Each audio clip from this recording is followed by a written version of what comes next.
Turf Talk with Drew Miller. For this week's episode, we host Boyd Montgomery, the Regional Business Manager of North America for the Toro Company. In this episode, we really dive into what it takes to be a part of a corporation such as the Toro Company and really dive into the different business aspects that go along with Mr. Montgomery's position in the company. We discuss how his former sports turf management experience really played a role in how he operates today in his management position. Students really got an understanding of how important education is and how different degrees can apply to different areas of work, especially when it comes to being part of such a large company. We also get to discuss different aspects of the company's operations, whether it's acquisition of other companies such as Xmark and Venture products, especially with the Ventrack system, putting the brand of Toro on companies like that to make sure that with all of their own business, they're able to expand and grow as a corporation. Boyd really lets the kids understand how important it is to be passionate and understand that in your line of work, whatever it's going to be, you have to have a drive. You have to be willing to put forth the effort, and it's important to know that you are part of a team and what you do impacts those around you. We discuss the dependability, the reliability, the longevity, and the durability of the Toro Company's machinery, and we really get to discuss new aspects that come into play, especially when they take feedback from any form of manager, supervisor, whether it's golf course, sports turf, grounds, landscape, all the way down to homeowners. They take information and put it back towards the products to make sure that they're meeting the needs of those individuals and their jobs or their home to ensure that their product continues to grow as time goes on. We want to say thank you so much to Boyd for coming on.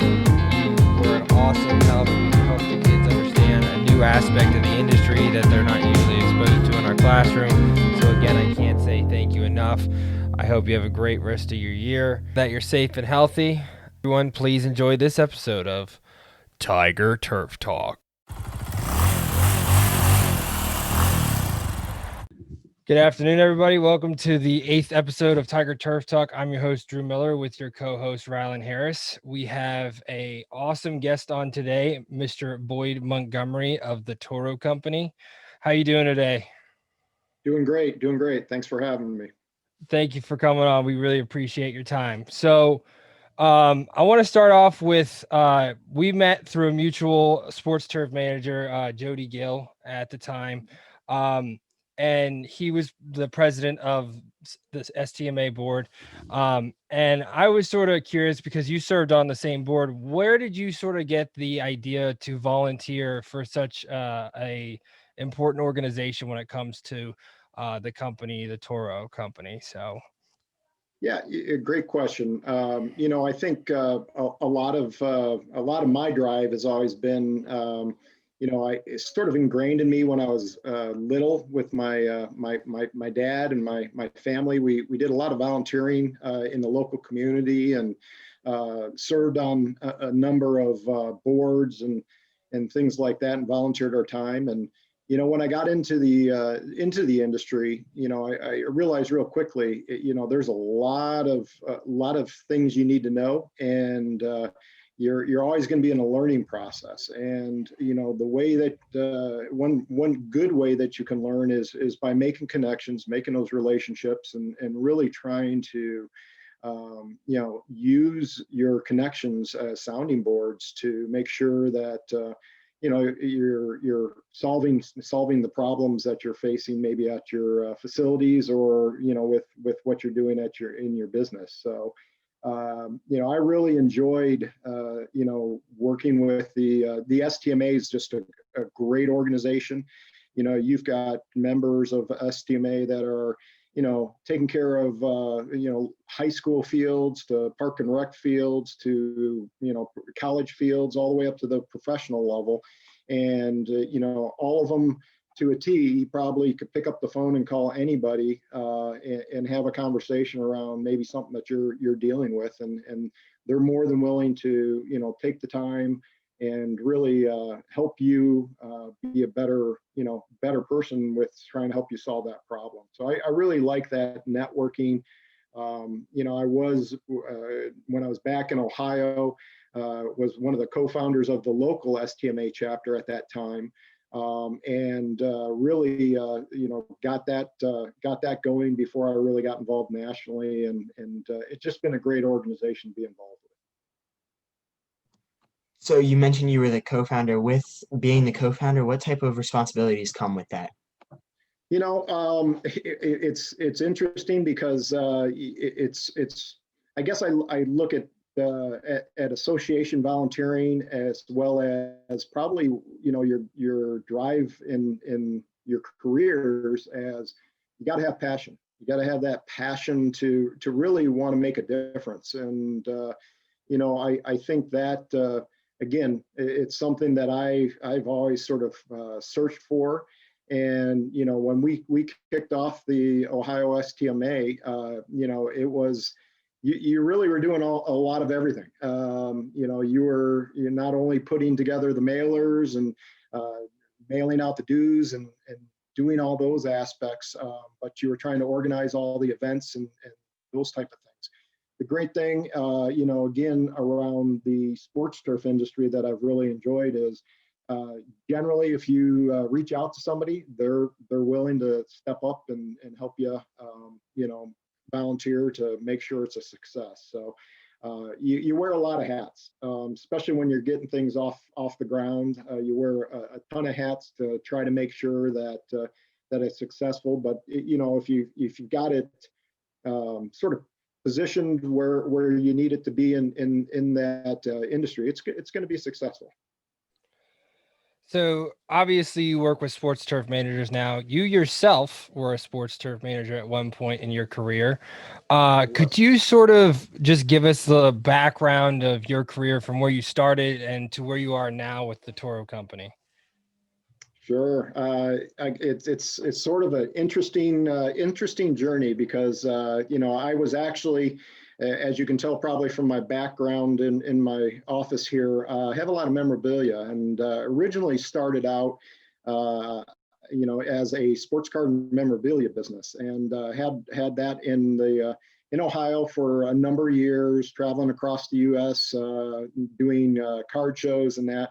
Always had that business drive, wanting to really learn and understand and be successful at business. And I ended up meeting my wife, and we started to have a family. And at that time, she was like, you know what, I really don't want you traveling as much as you're traveling, and would like you to be at home a little bit. So had an opportunity to really join a great opportunity with the Sylvania Recreation Corporation.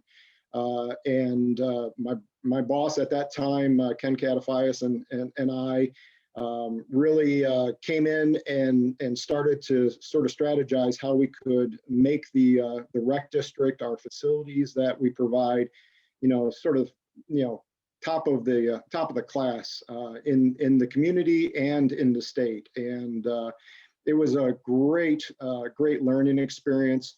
And from there, it was one of those where, again, networking and being involved with associations from the STMA to the Ohio Turfgrass Foundation, I got to know quite a few people. And one of those individuals was Dale Getz, who used to be at the University of Notre Dame. And he sort of knew my drive and my background. And he had been hired by Toro about 3 years before me to sort of really take the lead on the sports field and grounds business. And so he came sort of knocking and said, hey, are you interested? And really, frankly, at that time, I wasn't really looking for something like that. But I said, you know what, that sounds like a good challenge. And, it's 15 years later and not looking back. It's been a great journey. I think what's important when you look at your career path, you could sit down and probably, you guys, everybody that's on the Zoom call here could probably sit down and say, okay, here's where I want to be someday in my future.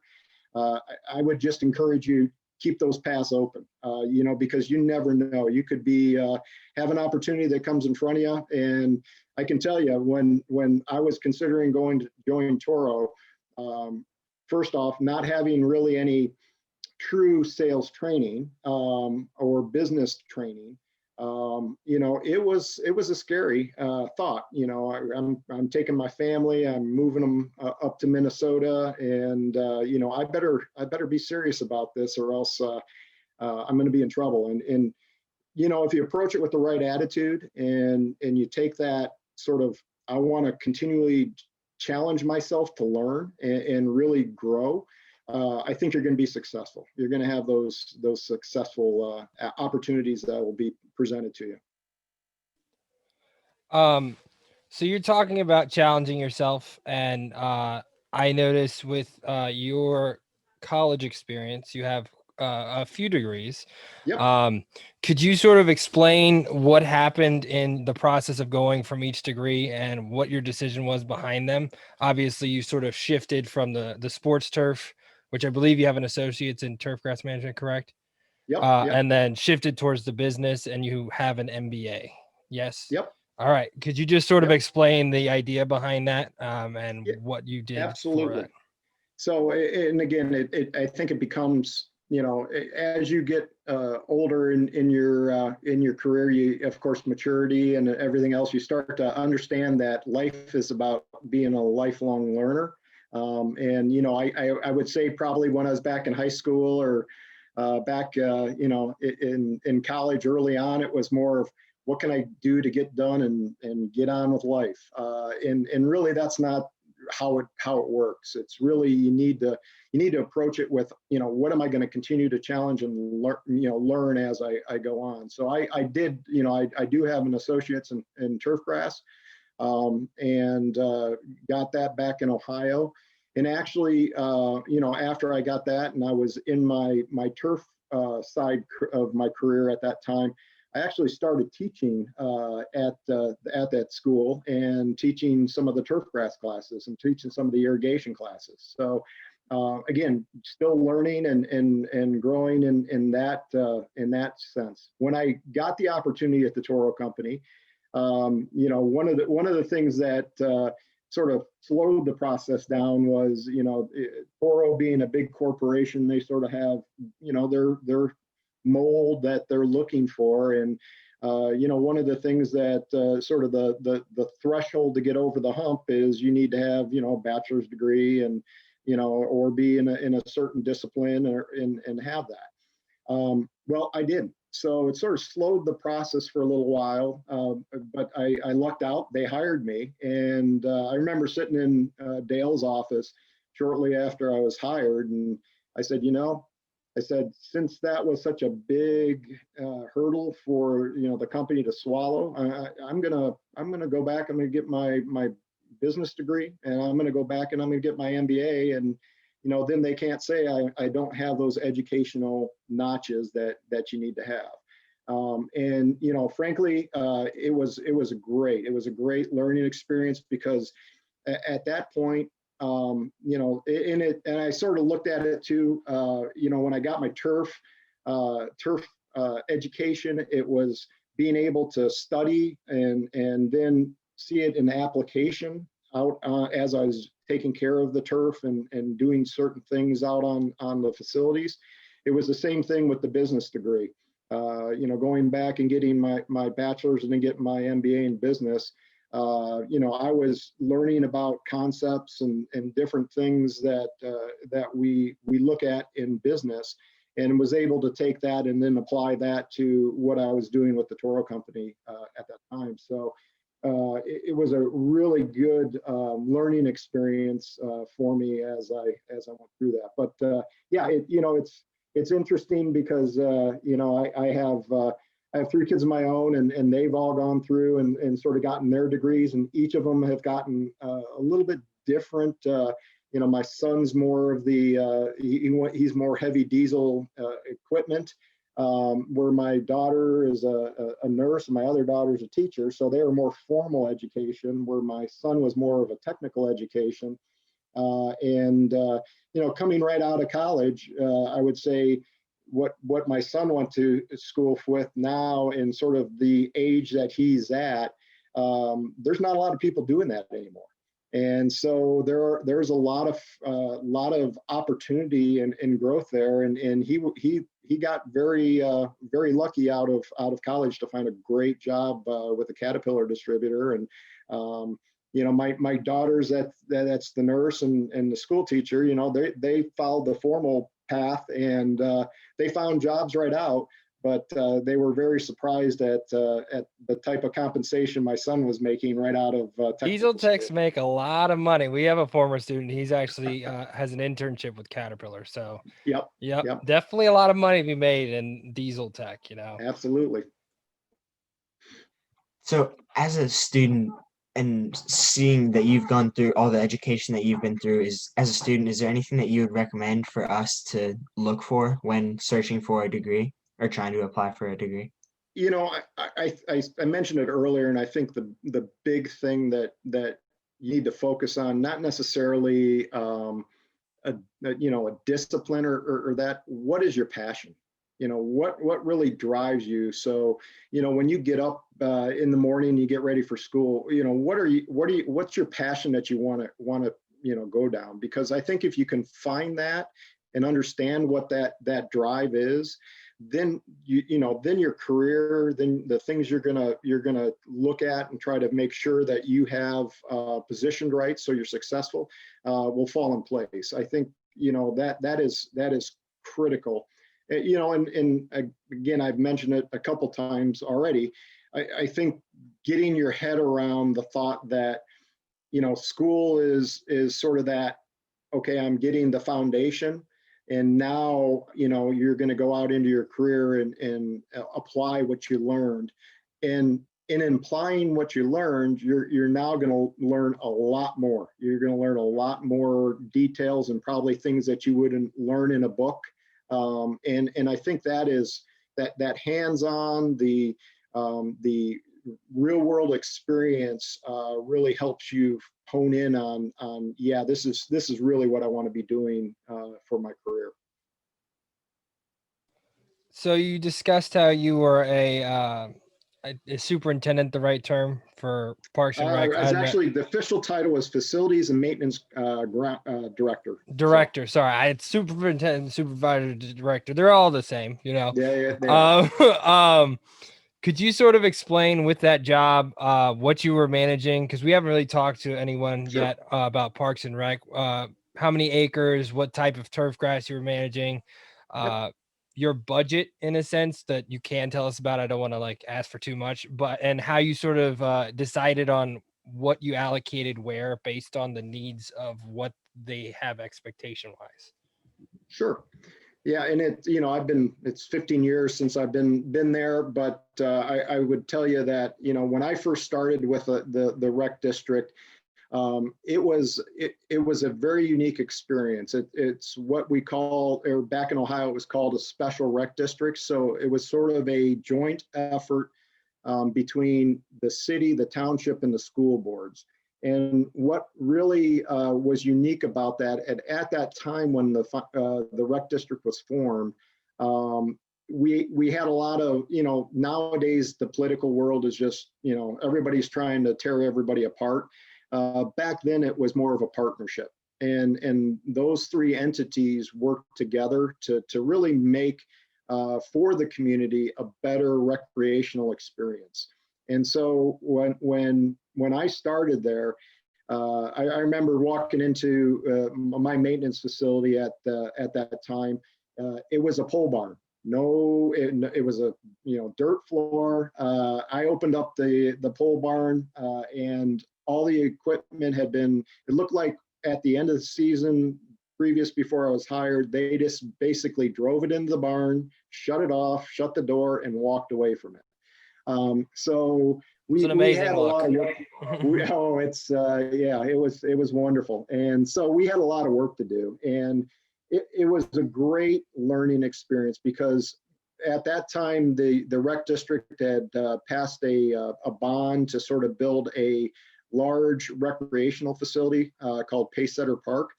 And they had they had gotten about a soccer field and a few baseball fields done before they ran into a lot of issues. So again, I sat down with my boss at the time, and we sort of game planned on, how can we start to, finish off what we promised to deliver to the community, and then figure out how do we continue to grow the facility. So I believe when the facility was originally purchased, it was about I want to say it was like 60 some acre facility that was there, and over the years, while I was there, those 11 years, we really grew that facility from the initial concept to this massive park facility that's about 130 some acres, I believe, is what we ended up with.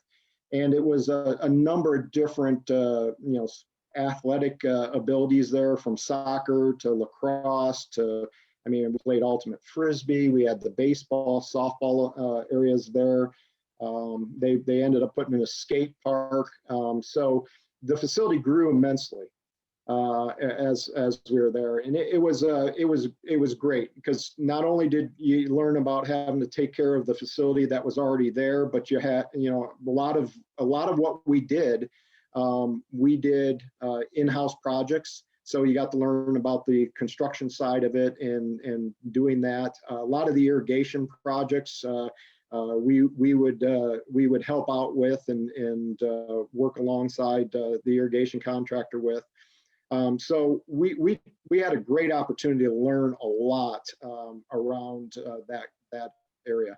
I was also, when I first started with the rec district, my other hat I had to wear was they wanted me to be a recreational programmer around the adult softball leagues. So I ran the adult softball leagues at that time as well. And at that time, when I first started, there was maybe 12, 15 teams that played in the league. It wasn't really big. So unfortunately, they both exploded and grew over the short period of time.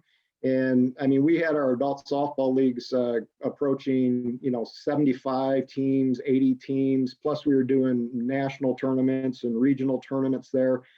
So my workday literally would start at probably 5 o'clock in the morning, and then I'd be getting home about midnight, and then kicking up and starting again. So it was long days. My family, since I didn't live too far from the facility, they spent time out at the facility more so to be with me than me being home at that time. But the initial, I would say, when we started, our initial maintenance budget was slightly over about about $125,000 at that time. And we at that time, when I first started, I was actually the first full-time employee the district ever hired. They had a concept that they were trying to work where it would be the folks that took care of the ice arena would come over during the summer and work on the fields, and then they would go back to the ice arena in the wintertime. And we quickly understood when we got there that wasn't going to work. We needed to have some dedicated resources that were focused in on the facilities to make those work. When I left 11 years later, we had grown our budget to a little over about $750,000. And we had about 4 full-time employees that made up the team that took care of the facility. And actually, my assistant is now the head there and has been the head ever since I took the job with Toro, and just doing a great job at that facility as well, still maintaining it. So That is awesome. So I'm going to sort of segue into Toro. sure. Was there anything that you learned on that job that really has helped you in an aspect of sort of understanding what your job is now with Toro? I think a lot of the Toro side, or what I learned on the rec side that's helping me at the Toro side, I've always had, just I guess, again, a passion for the business side of anything I've been involved with. And, that is absolutely critical when you get to Toro and you're working for a large corporation that is publicly owned through stock, and you have to understand how to manage budgets and manage and deliver on what the corporation expects your division, your section to deliver on. So it definitely is a lot more fast paced than a Parks and Rec type situation. Just a little bit, just a little bit. But you learn, that I think being involved with budgeting, being involved with managing a P&L, I think it was great learning and carried over. The other thing I would say is also learning to build a team. Again, I was the first employee that started, and believe me, I made a lot of mistakes when I started hiring people and trying to manage them instead of trying to lead them. And so you cut your teeth, you learn, you get a little bit better, and I think that was a tremendous learning experience, trying to learn how to manage not only our full-time staff, but also we had a fairly significant part-time staff that could be 13 to 15 additional employees, ranging from retirees to high school kids that want a summer job, and their priorities are all different. So you definitely need to be one of those folks that sets up an environment to make sure that they're successful in delivering what we need to deliver to the customer of our facilities. So you mentioned that Dale Getz was how you sort of got to Toro, and Yep. when you first started off with him and everything, I'm sort of curious to see with your job now as the regional business manager of sports fields and grounds of North America, how is your responsibility since when you started when you with Dale? How does it sort of changed over the years and evolved to where you are now? And more specifically, what is it now that your job entails? I know a lot of it is, again, probably managing different regions and whatnot throughout the United States and Canada and all that. But if you could just give us an idea, that would be Sure. great. Sure. So when I first started with, I think I've been in 4 or maybe 5 different positions with the company over my 15 years now.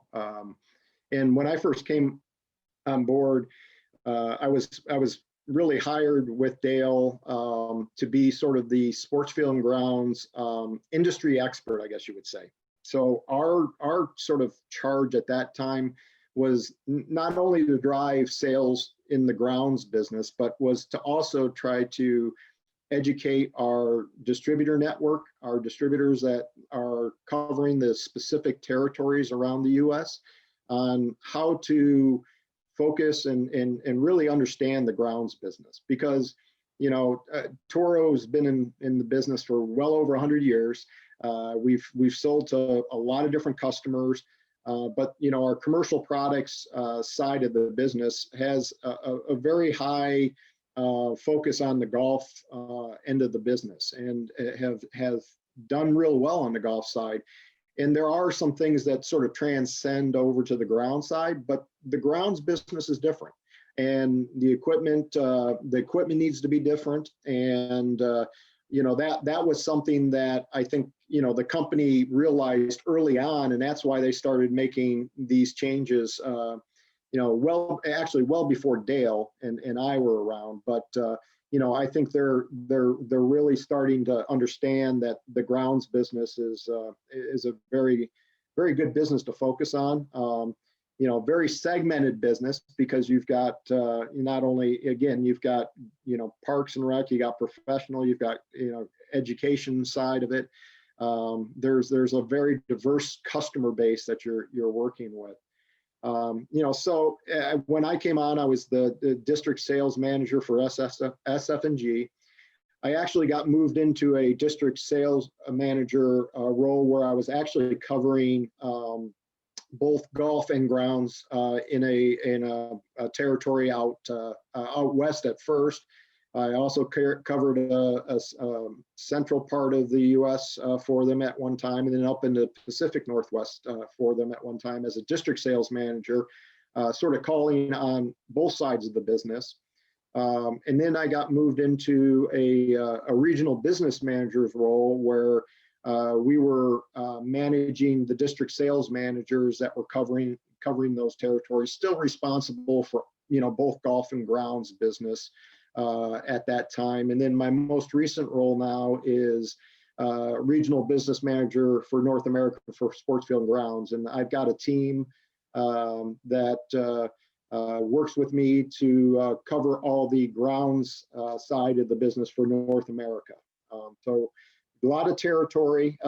We work with our distributors again to really drive focus around the grounds business, the grounds customers, the products we need for the grounds side of the business, and working with customers out in the field to understand some of the challenges that they're facing, so we can work with our marketing folks and our engineers to try to understand how can we design product to solve those issues.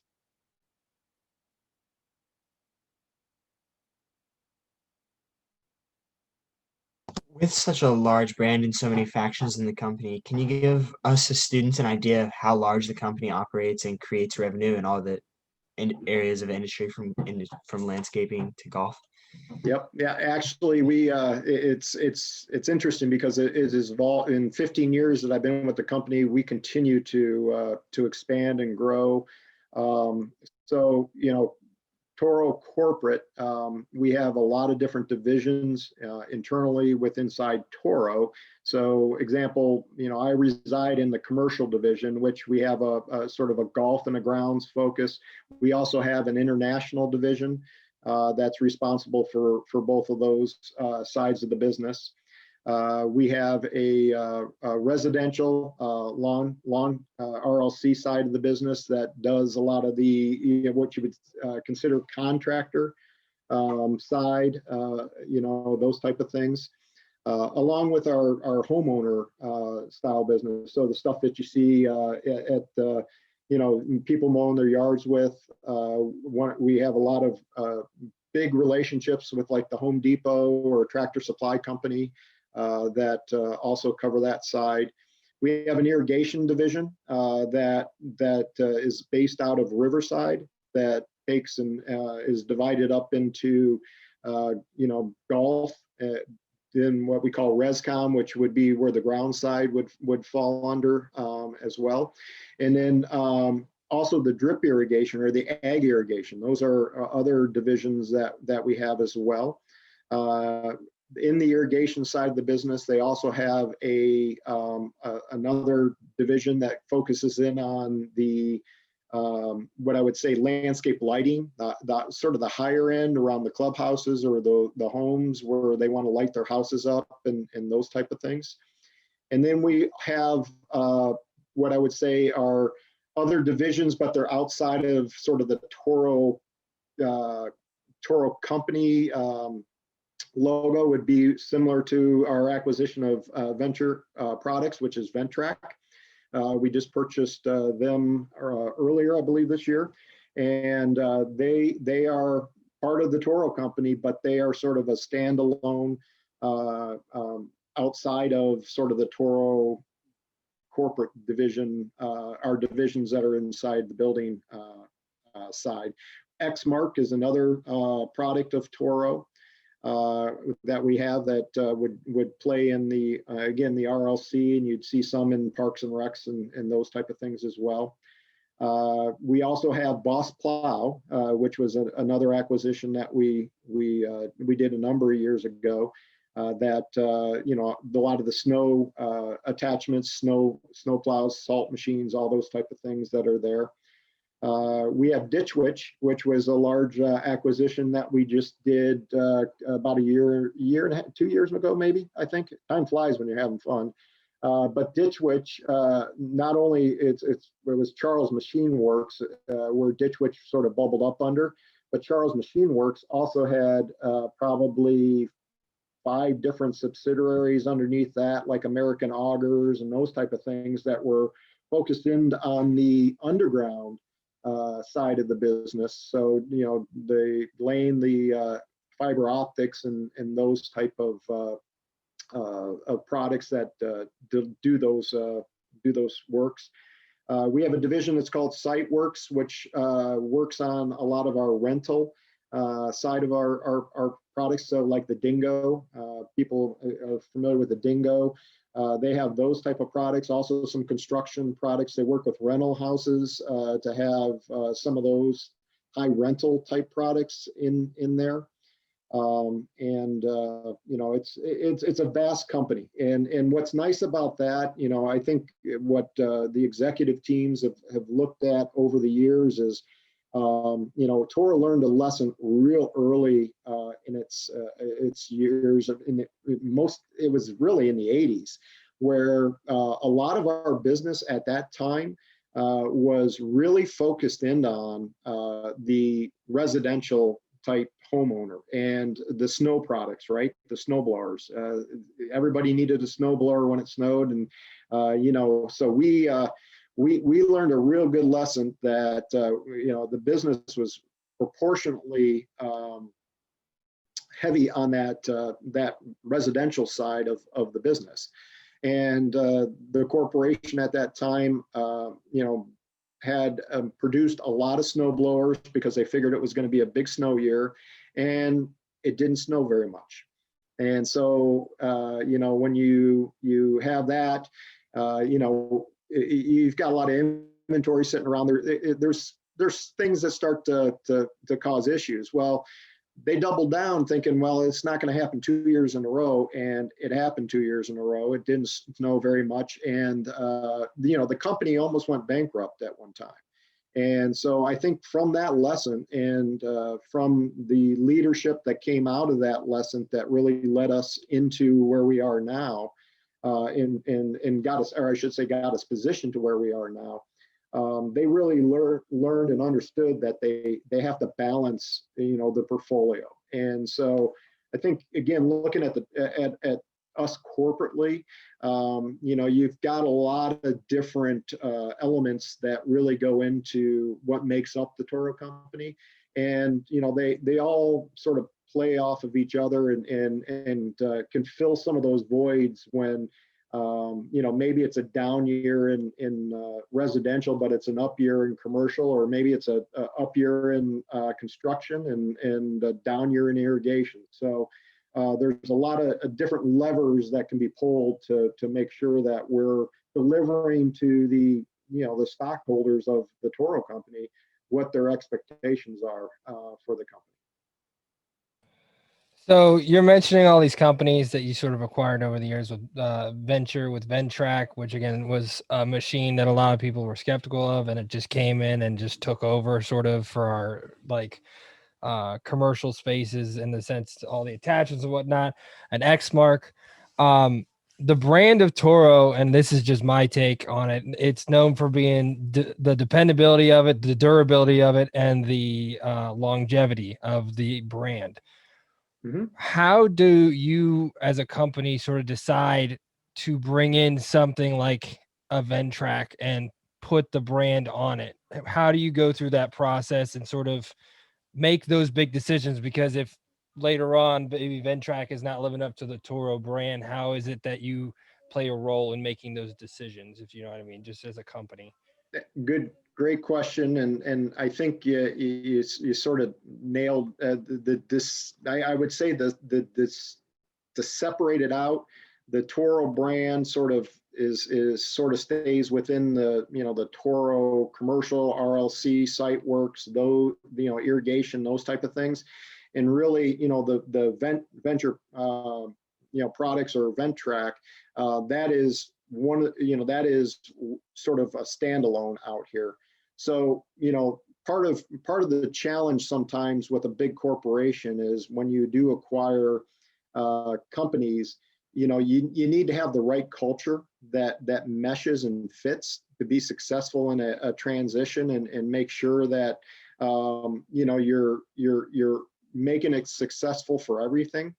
And so, Toro, a Toro brand, to your point, with the quality, with the longevity that's there, we have certain standards that our engineers, our marketing folks, when they're designing a product or when they're saying, here's something that we want to come to market with, they have sort of those thought guidelines out there that sort of guides them along with developing those products. I would say that what is beautiful about these acquisitions is we can help a company like Ventrac that has been acquired maybe learn some new processes that make them more efficient, make them make the product a little bit better, make it a little bit more longevity in it, and vice versa. They maybe have some processes that are in there that we can adopt and bring in house to maybe our engineering or our manufacturing to say, hey, here's another way to look at it. What you learn also in your career is, a lot of times when you live in sort of a little world and you're thinking about, okay, this is my box I play in, a lot of times you get sort of tunnel visioned and you miss something that's out here, where when you make these acquisitions of different companies, it brings in different thoughts, different ideas that might help improve operations with us or inside of a division, where also we can share that with them to maybe change some thought process. So I think the big thing with a lot of these acquisitions is making sure that the cultures are the right fit. If you buy a company just to buy a company and it's not the right culture, probably 9 times out of 10 it's going to fail. So you really want to make sure that you've got some alignments around some key drivers of that culture to make sure that you're going to be able to integrate and make it a success. But yeah, our Toro brand, we really put some stringent requirements around how we build that. And what's nice about sort of a Venture or an Exmark or a Boss Plow, with them sort of sitting outside of those, they can choose to probably select some of the things that maybe help them be better, but we're not forcing them to what we would call Toroize their products. We want, we really go through a big due diligence when we look at an acquisition to make sure that we're trying to buy the best in class, and we're making sure that there's opportunities there that we can help out and improve if we need to. And I love it because you guys have picked out some of the best products out there. You guys talking about due diligence, you make sure that it lives up to the Toro brand. So I commend Yep. you guys for all that. Great job. You mentioned earlier that marketing plays a big role in the company and you have a whole division for it. Could you sort of discuss with the kids what is a marketing team at Toro sort of looking for? Obviously there are things like events, like the Masters is coming up in a bit. There's stuff like that you guys can use in a sense. But what is it specifically you're looking for to put Toro above your competing brands in a sense, if that Yep. may, yeah. Marketing's marketing on the surface probably seems real simple, but it is very complex. There's a lot of things to being a successful marketing division. And I would say when you look at sort of some of the marketing things you need to focus on is, you've got to be able to go out and be able to build your brand message, right? You need to make sure that there's awareness around, who is Toro, or what is Toro, what is Ventrac. You need to be able to market that. You have to understand your audience, and a lot of that is, you could take and send a mailer out with a message on it. But if that message doesn't resonate with the customer base that you're sending it to, it's probably going right into the circular file that they have underneath their desk. So, getting the messaging right is critical.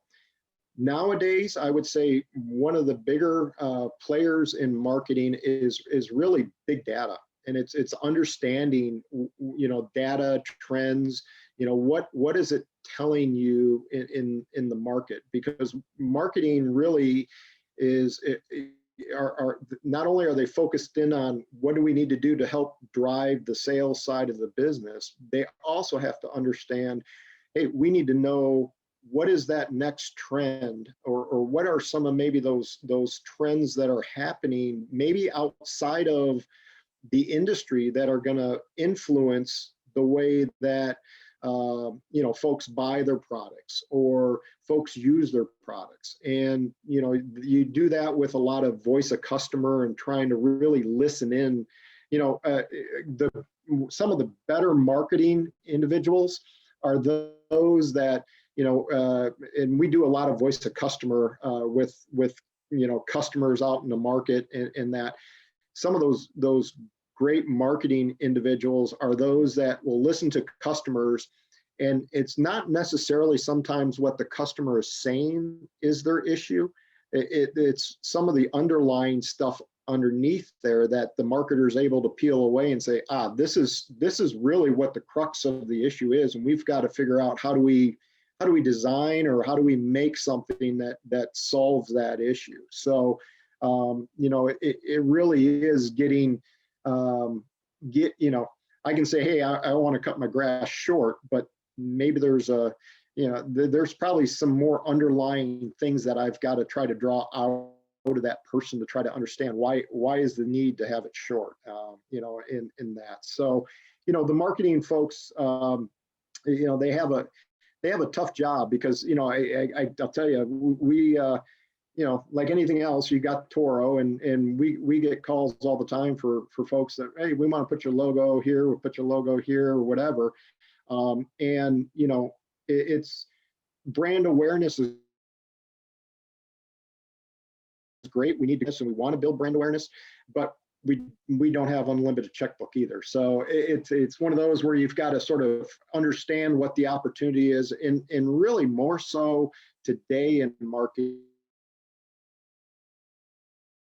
is somebody to make sure it's a beneficial partnership for both entities that are involved. For sure. And that's great.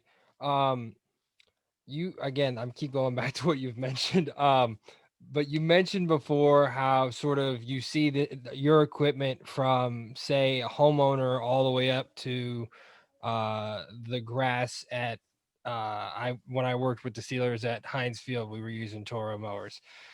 How is it that, as a sales representative for Toro, how do you sort of train your employees to sell to that level? Do you know what I mean? You sort of understand what I'm Yep. saying? Like Yep. how it's different. Like obviously, like the Steelers are going to have a lot more money, but also the homeowner's not going to have enough money maybe for, say, a Toro mower. How do you specifically I think do that? So.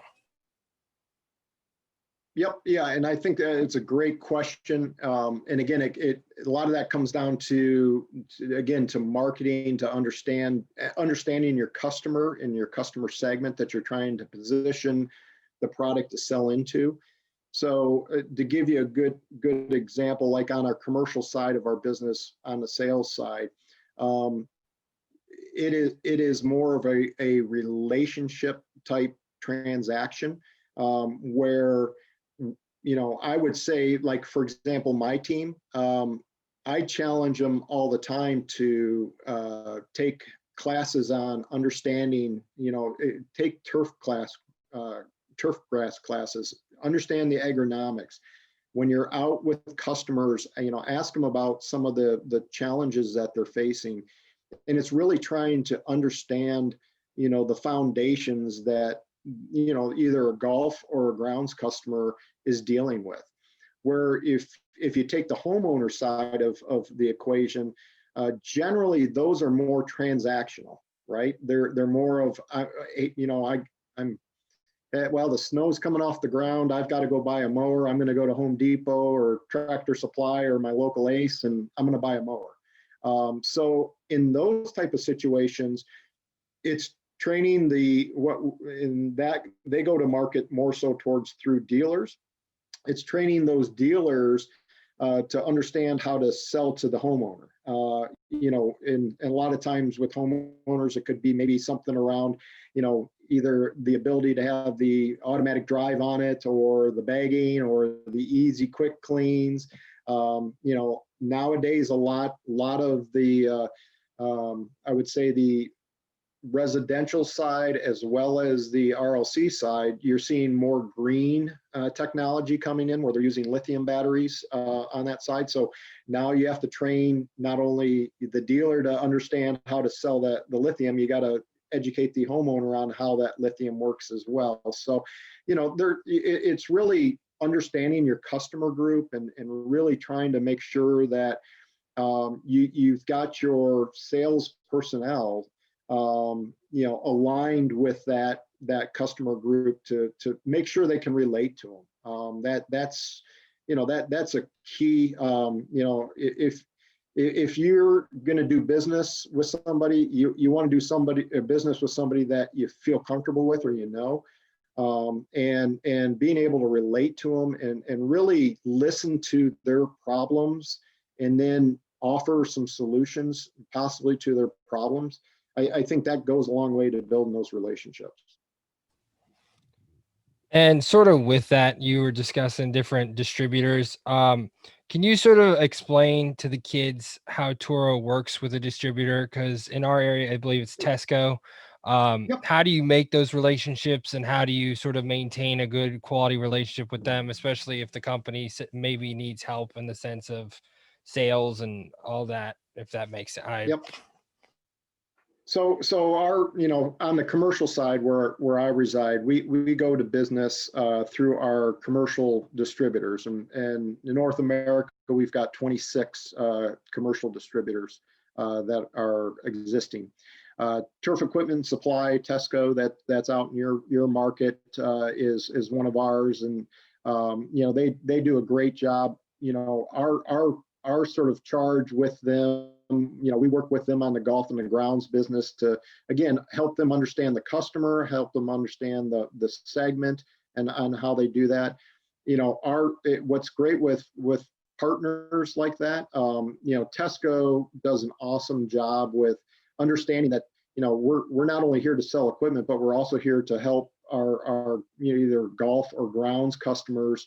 They do Tesco U. They're out there supporting the local associations and that type of stuff. They want to be involved and understand, what some of the challenges are that the customer is dealing with. And so our distributors, again, they have specific territories that they cover.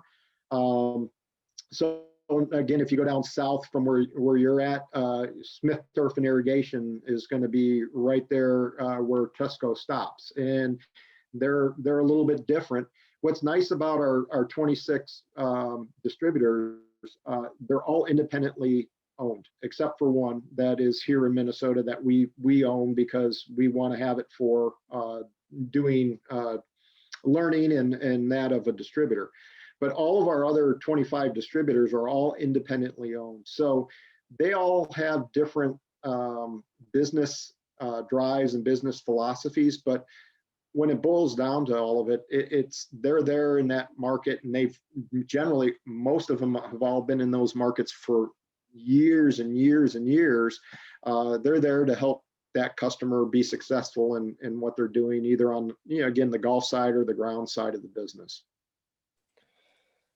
And with all the different sides of the business and all the equipment you guys are creating and selling, in your position, how often do you see yourself playing a role in receiving feedback from sports turf managers, especially with your background specifically? You obviously have that understanding and the knowing of the need of the turf grass manager. Uh, how have you been involved in sort of the development of these new upcoming products? Like the Outcross is phenomenal from what I have seen, taking everything from a tractor, making it again safe for the turf at the same time as making it more accessible for everything else. Mhm. Things like the new periscope on the walk behind greens mower, stuff like that, and even stuff like the Pro Stripe, where it's a new way of maintaining a healthier grass because it's a rotary mower while getting the same striping effect as those real mowers. Yep. Great question. And, we're I would say the sales side gets very involved with helping the marketing side and the engineering side understand some of those customer needs, customer input. We do a lot of, again, like I mentioned, voice a customer, where, we'll arrange or align a group of folks out in a territory where our marketing and our engineers can go out and really talk to them about some of the challenges that they're facing. We also do get involved, our projects. You mentioned Outcross, you mentioned some of those other projects. When we get into a project, a lot of times those are mainly, I mean, they could be 3-4 year projects. There could be some that are 5 or 6.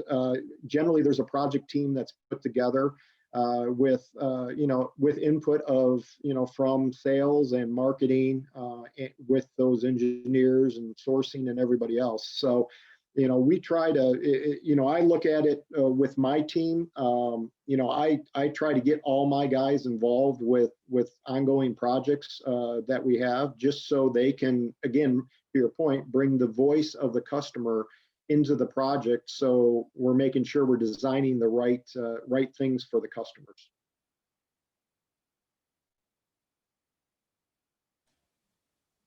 Um, which is great, and I think that's what's great about companies like Toro, is really taking into effect what the industry needs, not just what has been the norm over the years. So, again, we appreciate that. With your time with Toro, sort of from a commercial sales side, looking out at the sports turf and at the golf world, how have you sort of seen from your side of the spectrum how it's changed? Instead of being out there every day and being able to see all that, how have you seen it change since you started at Toro? Yeah, I think what we're seeing is a continued shift of needs for equipment that make the job easier and is more efficient. We went through a transition. Now I'm probably get it wrong. Probably about 6 or 7 years ago, where we were, as an industry, we were challenged to go to Tier 4, which is an emissions regulation that goes on to the engine. Really, there was very little value to what we had to put into the product to make it Tier 4 compliant. Where the value came from is I think it really stretched us and stretched other companies to start looking at machines and understanding that, well, if we have to put this on for Tier 4, how can we leverage this for newer efficiencies or newer benefits for our customers?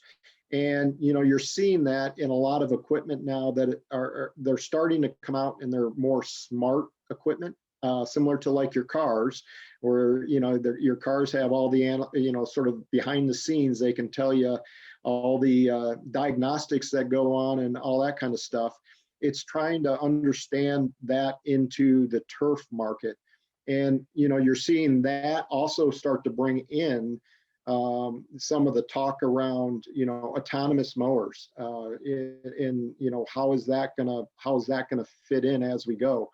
So the product, I think, continues to evolve, where it's starting to get smarter, and eventually maybe to a point where there's less and less interaction from the user of the product. You know, who knows if we ever get to fully autonomous, but you know, you're going to see different elements of it where maybe it's you know, auto steer, but you're still on the piece of equipment doing doing other things or monitoring it. You know, I think you're going to see that type of transition going forward, because one of the bigger challenges that have, you know, before all this COVID stuff started and all our lockdowns and everything else, one of the bigger challenges that it was facing our industry as a whole was that, you know, we didn't have enough people to do the work. You know, trying to find bodies to go out and get the work done was really hard, not only on the golf side of the business, but on the ground side of the business. I don't think that's going to get any better as we go down the road. So, you know, we have to learn how, you know, how do we get more efficient with the time that we have and the personnel that we have to get all the jobs done that are required to make sure that we're providing, you know, safe playable fields or safe playable golf courses, whatever it may be. You know, we need to be able to have those products, you know, evolve to be able to help us solve those solutions. So with your MBA that you went back and earned, and it shows that you have an amazing understanding of economics and business strategy and analysis. How often do you get to use that in your current position today? Daily. It's you know, it is again, I mentioned on the marketing side, big data. It really is it's a daily process, I would say, in a corporation like Toro, where, you know, we're using data to try to help understand, you know, what's going on with the market. How can we help our distributors, you know, be better at different things? I mean, you look at, you know, we build good equipment, but equipment breaks, and so there's warranties, and you know, there's fixes, and you know, how do you take and make sure that the information and the data that's flowing is coming in, and we're being able to action on it to resolve and solve issues. So you know, I would say it is a everyday usage of some type of analytics to make sure that, you know, we're tracking and we're heading in the right direction that we need to for the corporation. So we're going to take a little shift in subject matter. Currently, you are an adjunct professor at Kansas State University. Could you sort of explain what it is that you do as an adjunct professor, and if it's a business more than a turf, or is it sort of like a hybrid type of deal with the students there at Kansas State? Yep. No, it's actually the Toro Corporation company, specifically the commercial divisions, had a long-standing relationship with Kansas State University, and I was fortunate enough with some of my background over the years. When Dale stepped down, I filled that adjunct position that was out at Kansas State. And you know, generally I'm out there once a year and speaking to their turf students around the grounds business, and you know, how different elements of the grounds business. Unfortunately, this year it was virtual, but you know, what I enjoy about that is we're able to get out there, provide some different perspectives of you know, why somebody would you know, a lot of times these turf programs, a lot of the kids that are involved with them are mainly just golf focused. That's I want to go into golf, and they don't really understand some of the other opportunities that are out there in the ground side. So you know, I think that helps open up their perspective on it. And then what I've really enjoyed doing when we go out there is generally we do a project. So we'll find a Parks and Rec facility, or you know, a school facility that's out there that maybe needs a mound rebuild, or needs some work, and we'll go out and we'll do that on the facility. So, not only are we, the thrust to educate and teach in the classroom, we're also trying to give them some hands-on experience on some of the different elements that they'd have to take care of on a ball field, if they choose to go down that path. That's great because that's what we do here. We try our best to make sure we get as much hands-on as we do in the classroom. A little difficult right now, if you know what I mean. But you said that it is sort of set up through Toro, the adjunct professor position. There's also another great opportunity that I learned that you will take part in when we were down at STMA this past year. Toro has a student internship, I believe that's what it's called, where a student is selected to work with the grounds crew led by Ed Magnin, I believe. Is that correct? Yep. Where you spend the week at the Super Bowl prepping the field for the biggest game in football every year. Yep. Could you sort of tell us what that experience is like? And I know that you've become really good friends with George Toma, and sort of the icon of the sports turf industry. Could you sort of just tell us a little bit about what it sort of entails? Maybe one day one of these kids will be applying for that internship when they go to Absolutely. college. So that would be awesome just to hear about everything that goes into that. Yeah, we're fortunate that and we go.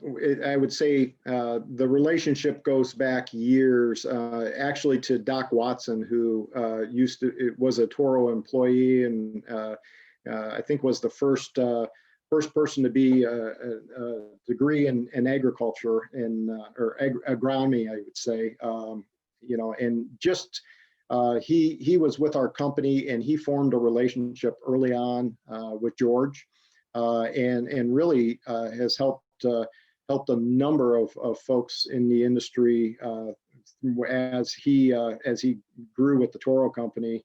And our sort of student internship that we offer every year, unfortunately not this year because of all the circumstances that are going on, but every year we offer to a college student the ability to work on the Super Bowl crew. And it is a great, I think it's a great eye-opening experience for them to sort of see not only the agronomic aspect of what it takes to make sure that field shines for the game, but also some of the, I would say, some of the challenges that the crew faces, during the buildup to that big game. Again, I've been involved with it for quite a while, and I would say I probably thought it was more about the game, but you realize real fast it's more about the entertainment that comes along with that. So, that presents a lot of challenges. I mean, you look at last year's Super Bowl down in Miami. That was the largest and heaviest stage that I think they've ever tried to put out there on the field. And you could definitely see some of the impacts of what that stage did to the field as they were going through practicing and things like that. So, the team that's there, Ed is just, you can't give him enough credit for what he does to try to make sure that field is safe and playable for the game. And it is very challenging, but it's also very rewarding to see the game come off and everything work seamlessly. And it's I've gotten to the point where it's like when the game starts, I almost want to go home and go to bed. I'm so tired. So that's me usually. That must be old age, though. No. I like to think I'm not that old. I would like to say that I am mid-20s, so it's not that bad, I think. It's just a normal thing. So obviously with your involvement in, say, an event like the Super Bowl, different golfing events, sort of, and talking back with the brand, how is it you guys make decisions sort of, and I'm not sure if sponsoring is the right word for it, or just being a part of that event, whether it's, again, having a fleet of Toro equipment at a golf event. What sort of goes into the decision making process, or everything, like the logistics of that event for Yeah. the Toro company?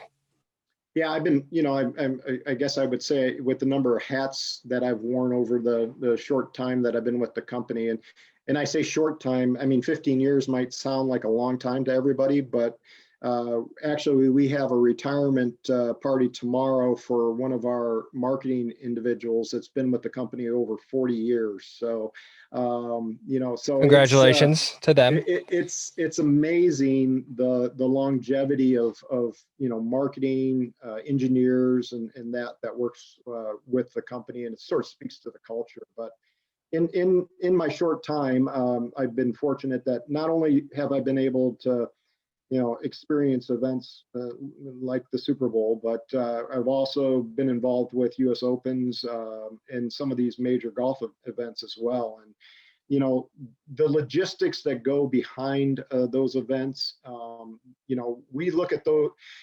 I would say where you see us involved, we are more involved if we're a partner.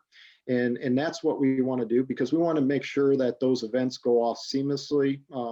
They're providing the best quality of turf that they can, based on if it's a golf or a grounds event, it doesn't really matter. They need to provide the best playing surface. And we look at those as partnerships. And so we don't we don't really, I would say, the word sponsorship is not really something that we get really excited about. We want to partner with somebody to make sure that not only are they successful, but we're successful. Because if it's just a one-way transaction, it generally is something that it's not going to work out, and it's not going to be long-term. So you've talked about a lot of different experiences you've had throughout the industry, and has there ever been one where you're like, wow, this is the coolest thing I've ever done, or like in a certain chain of events where you were like, this is really cool?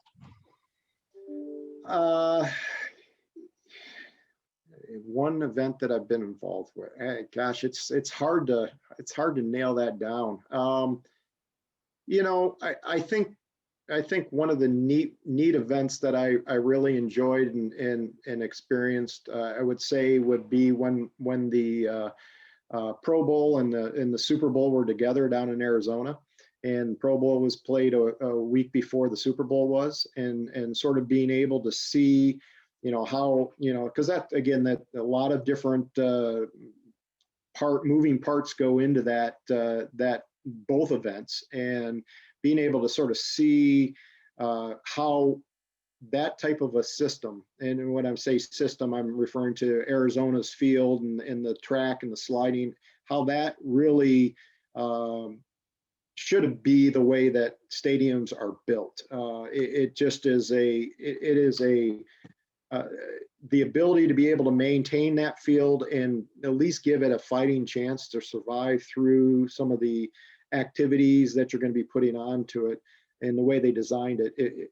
I think more stadiums, and you see Las Vegas, built the same thing.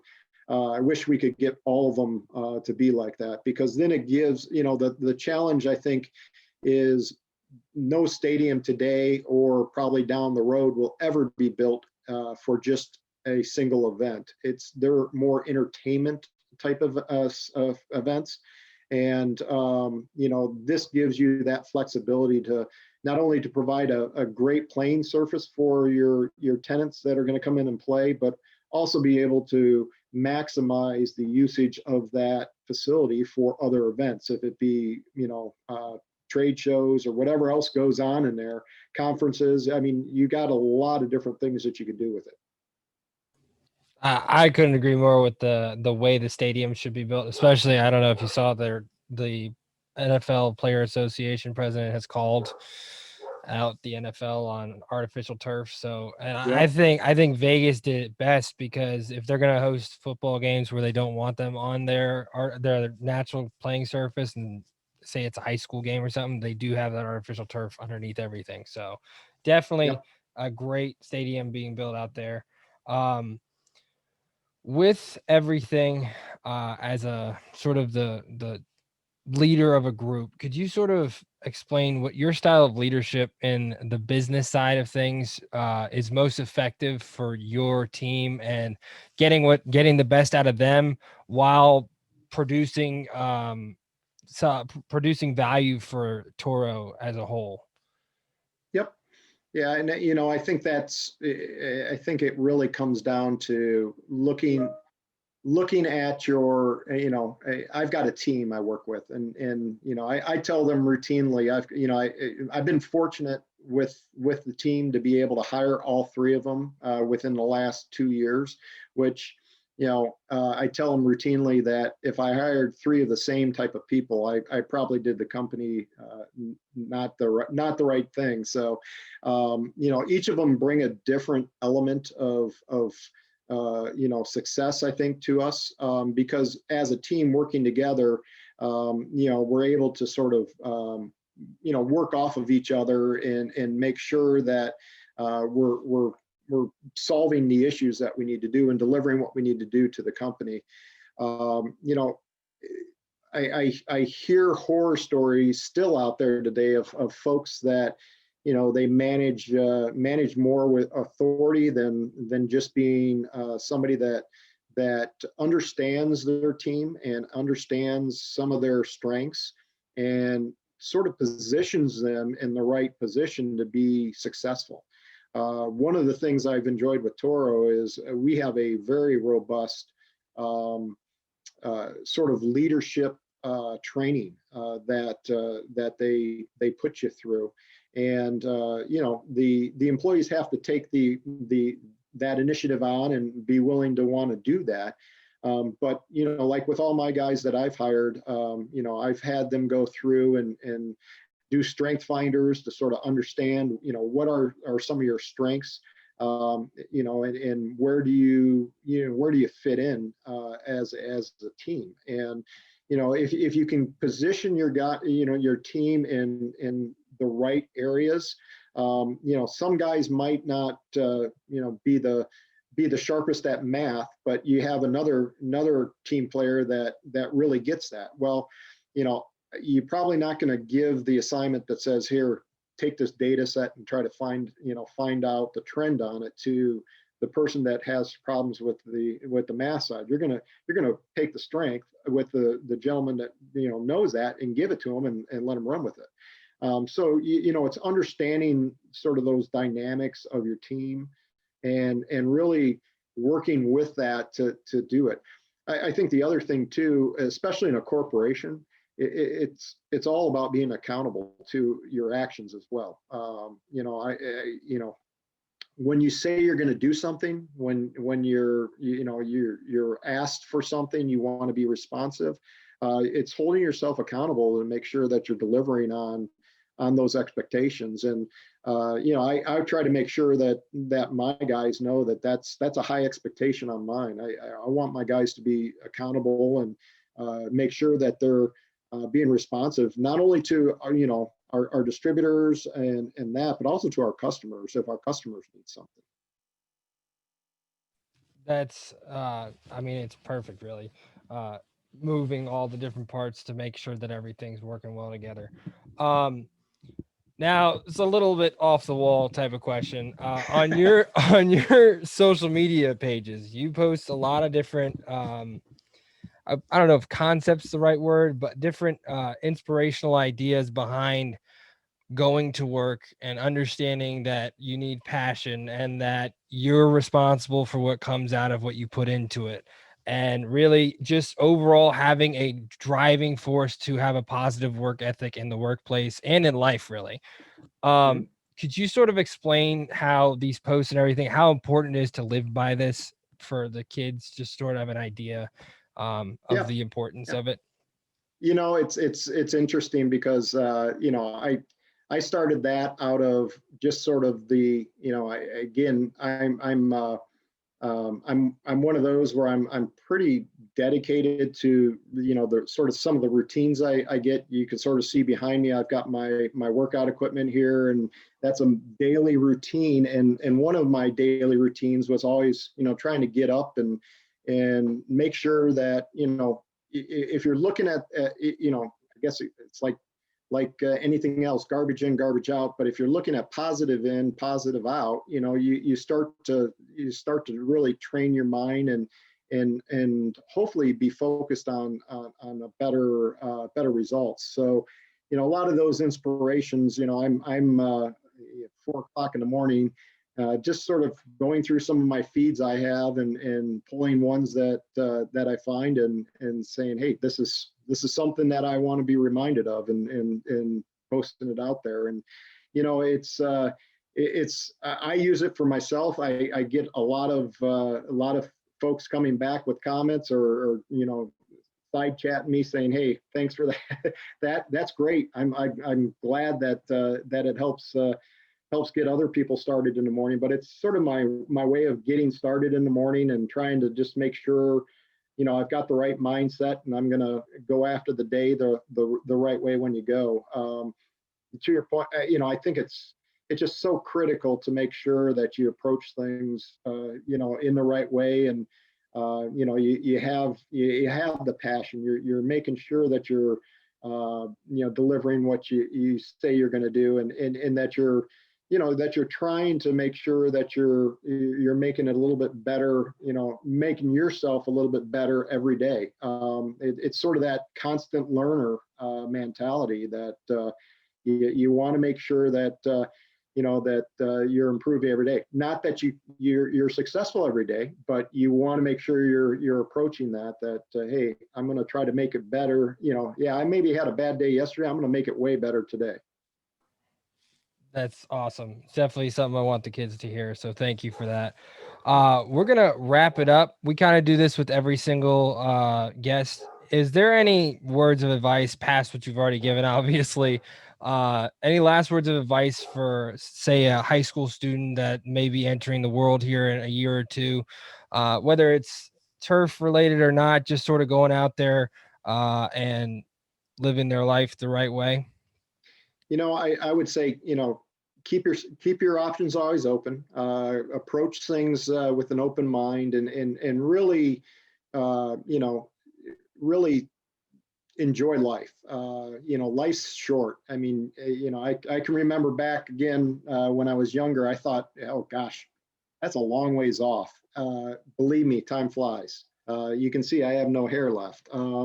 So I would encourage you to make sure you're enjoying life.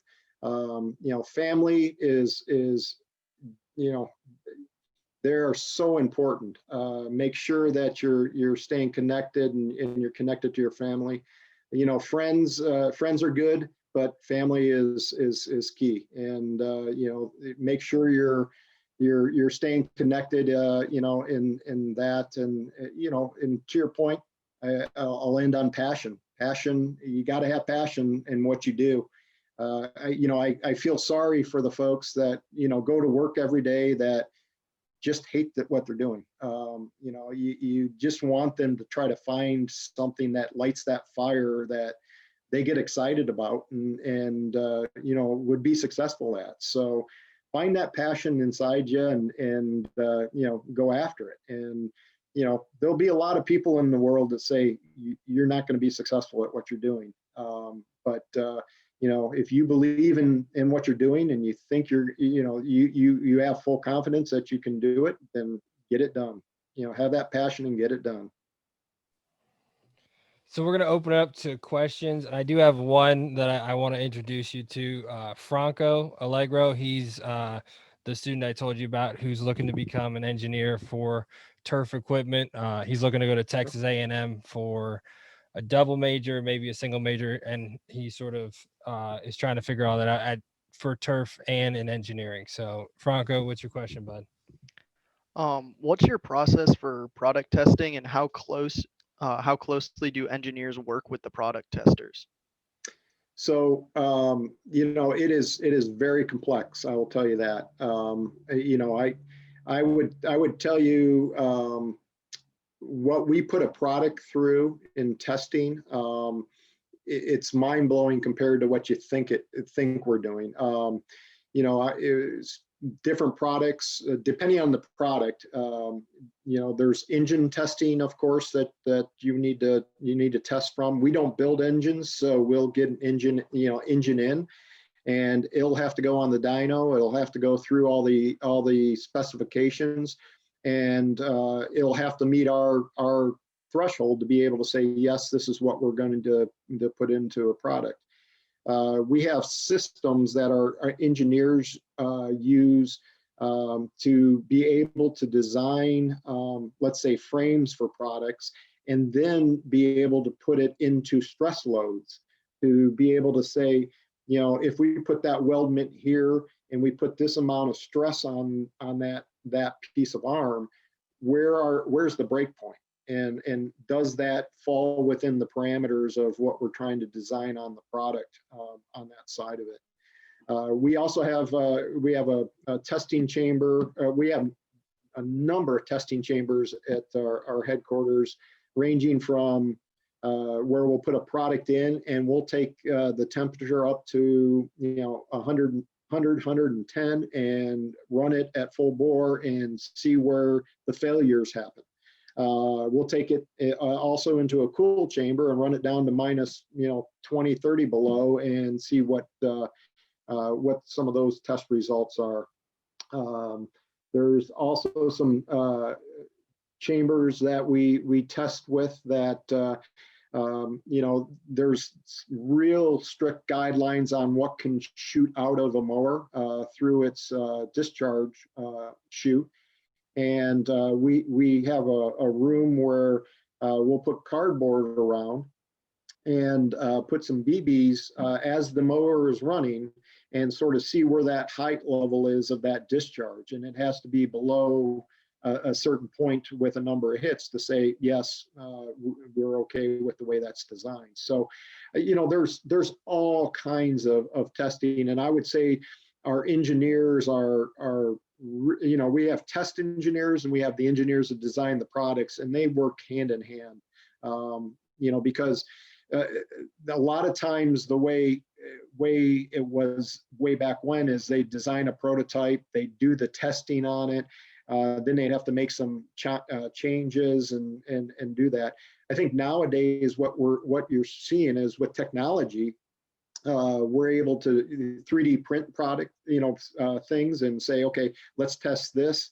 It doesn't work. We can 3D print again. We're not having to spend months and months and months waiting for another part to come. And then also using sort of some of the systems I was talking about, we can already do some of those stress testing before we even design it. So we don't have to go back and say, okay, yeah, we got to put this weld here. Okay, do that. And then you're cutting down some of those longer timelines, probably more costs that we're spending in putting it more focused in on trying to make sure we're designing it right as we're going through the different phases of product development. I'm gonna take that as a yes, Franco, as they're very close. Next question, guys. How does Toro compete with other companies? So I can speak to the to the commercial division. We look at sort of market share as sort of the measuring stick of how we're doing in the market. And we would look at how do we design product that is going to be innovative, that is going to solve customers challenges or issues that they're facing, and then making sure that it's going to help us grow the market share that the company wants. So we have never been, and I don't think we ever will be, a company that just copies and puts a product out. We're more about trying to innovate and trying to bring that innovation and new technology to the marketplaces to help solve some of those customer issues. What are you going to do internationally with Toro? So we have a whole international division that actually works with our international distribution that is, all over the world. And they basically what one nice thing about the international division is they sort of have access to all the other different divisions within Toro to be able to sell out. It's a little bit different model that their dealers deal with internationally. But it's interesting as you look at different demands or different trends in international business versus domestic.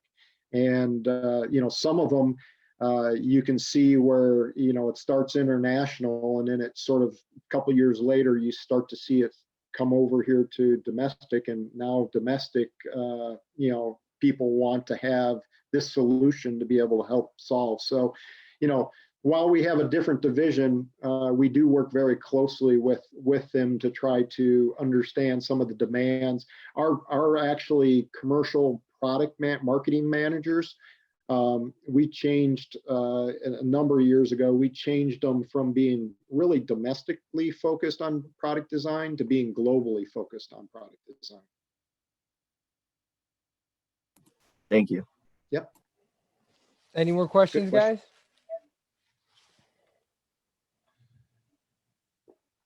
All right. Well, it looks like we are out of questions.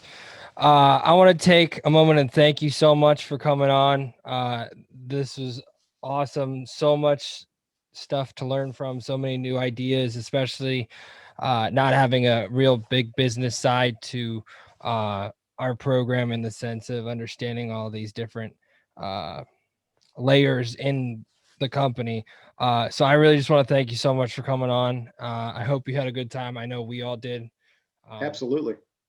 So thank you again, and have a great rest of your day.